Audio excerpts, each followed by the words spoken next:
I had the privilege of serving under Nelson Mandela in South Africa's first democratically elected parliament. This came after a history of over 350 years of racism and, of course, the apartheid system, which was a system of legally binding racial separation and oppression. When I see the plans for annexation of up to 30% of the West Bank in occupied Palestine, I cannot help but think of the South African apartheid system of homelands and Bantustans. Because what this annexation will do is it will make Palestine further fragmented, meaning the possibility of a Palestinian state gets reduced. We focus on Israel because through its nation-state law and through its illegal and brutal occupation of Palestinian territory, it is not only creating an environment in which racism is entrenched in law, but it is also repressing and oppressing the Palestinian people on a daily basis,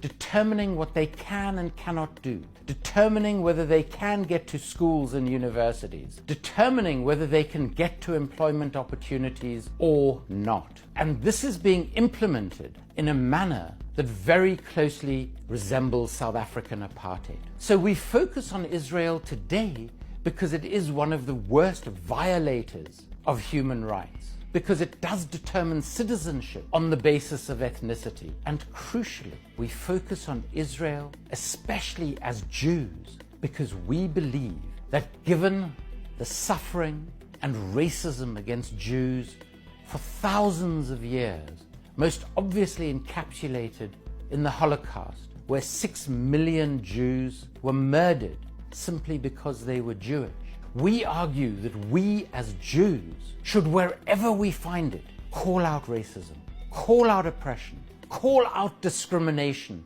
because we know the true consequences of racism, discrimination, and oppression.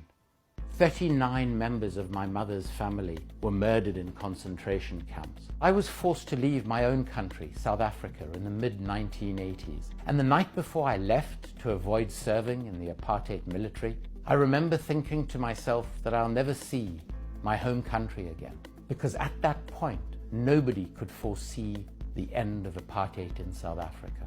But just 5 years later, as a consequence of international solidarity, of sanctions against the apartheid South African state, the ANC was unbanned, Nelson Mandela and his colleagues were released, and a further 5 years after that, Nelson Mandela became president of a democratic, united South Africa. A country with enormous challenges, but a country with extraordinary hope and a future to look forward to.